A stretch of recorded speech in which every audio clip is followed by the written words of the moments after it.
Allô Alison, j'espère que ça va bien, j'espère que tu passes une belle journée. Merci de prendre de ton temps pour faire une entrevue témoignage avec moi sur ton expérience pour le MQ2. Donc, parle-nous un peu de toi rapidement, puis de ton entreprise, puis on va pouvoir plonger dans les questions que j'ai pour toi.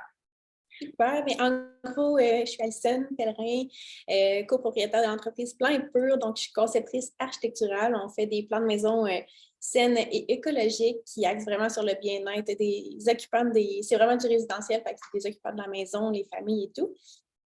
Sinon, je suis ça, on est en affaires depuis 3 ans et j'ai découvert Amélie justement sur les réseaux sociaux et ça a été un game changer, grosso modo. Merci. Puis peut-être que tu peux nous parler de comment c'était dans ta business avant qu'on commence dans le MQ2 ensemble, puis pourquoi tu as décidé de rejoindre en fait. Oui. En fait, au moment qu'on a rejoint le MQ2, c'est qu'Amélie était en congé, ma partenaire était en congé de maternité et on voyait justement qu'on avait besoin de support, des systèmes vraiment pour mettre en place l'aide que je n'avais plus ou moins, en tout cas, pour vraiment supporter les clients puis continuer à répondre à notre demande. Puis, en fait, de voir aussi une vision externe qui pouvait nous aider à voir plus loin dans notre business, c'était pas mal. Tu sais, on était comme dans un. On savait qu'on avait de l'avenir, mais on savait qu'on pouvait aller chercher un petit peu plus de conseils. Grosso modo, c'était pas mal ça notre mindset.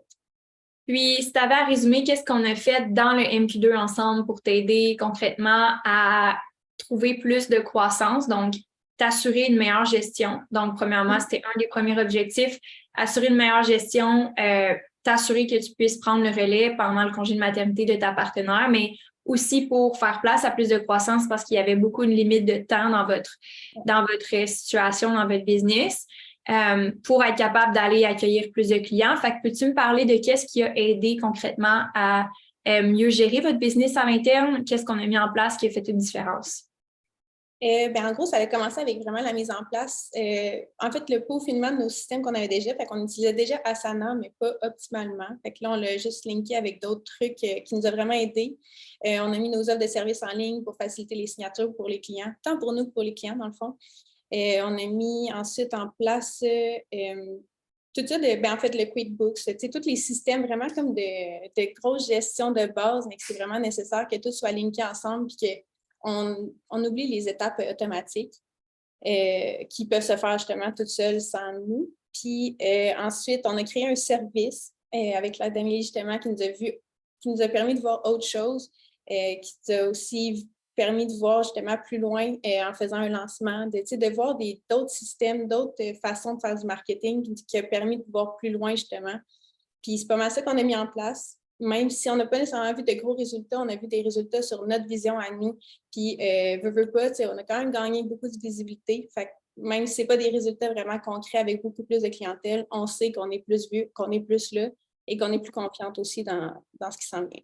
Oui, ce qui est important de mentionner aussi, puis je pense que c'est quelque chose que tu m'as mentionné avant l'entrevue, c'est comme j'ai pas les résultats financiers, mettons que certaines autres filles ont dans le MQ2, puis il y a quelque chose par rapport à ça que tu disais comme je me sens, tu sais, est-ce que je devrais en parler, est-ce que je devrais le dire, puis je pense qu'il faut juste le nommer, puis je pense que j'ai envie de t'entendre là-dessus sur euh, comment que ça a été bénéfique pour toi, même si c'était pas nécessairement un résultat purement financier, comment ça t'a aidé si c'était pas purement financier? J'ai envie de t'entendre là-dessus parce qu'il y en a beaucoup qui se demandent comme, et si j'en ai pas de résultat financier parce que soit je suis pas rendue là ou soit finalement c'est pas un bon timing, puis c'est une insécurité, comme qu'est-ce que ça a comme apport autre que l'apport financier directement sur le court terme?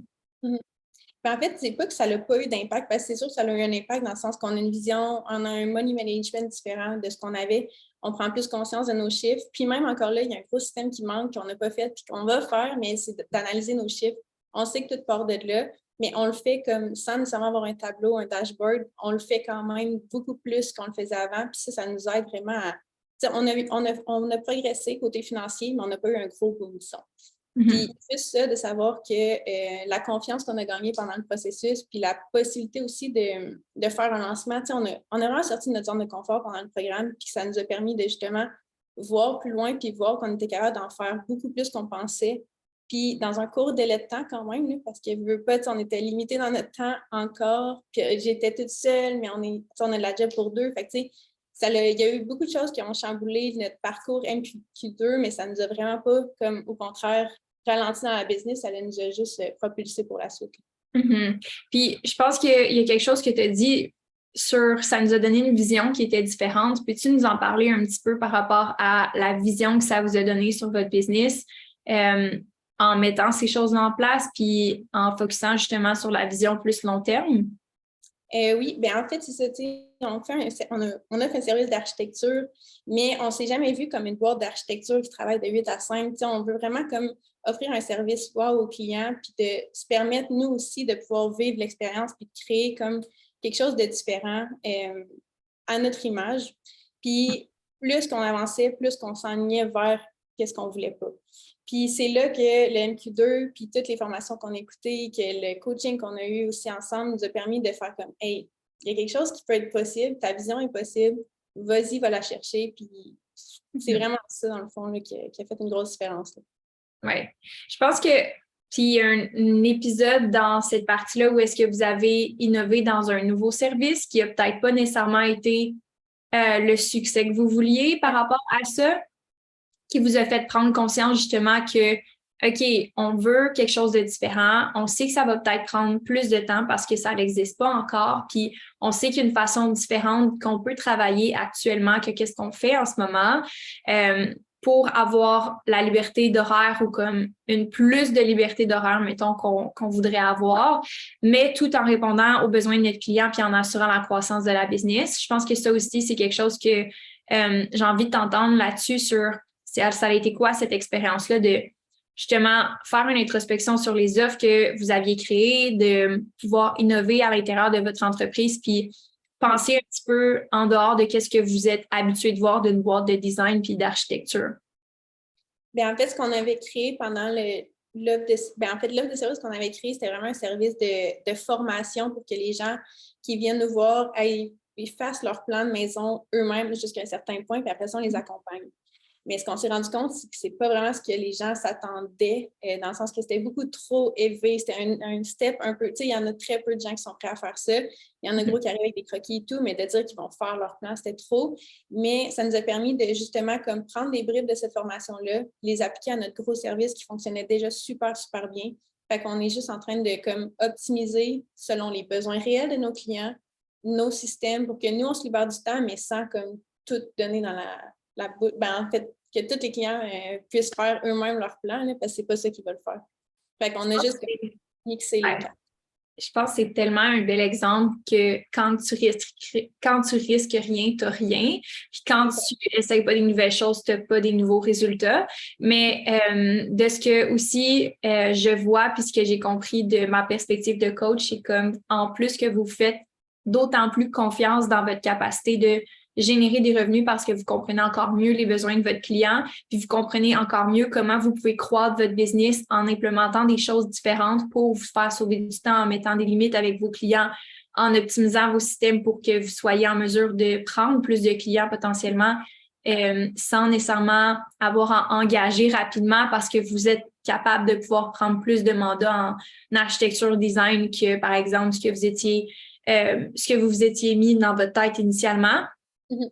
Puis ça, j'aime vraiment ça. Puis mettons qu'on parle un petit peu plus de ta délégation, de tout ce qui est on a engagé, finalement, cette personne-là est partie, finalement, on est déjà en plan de continuer la délégation, puis tu m'en parles un petit peu plus.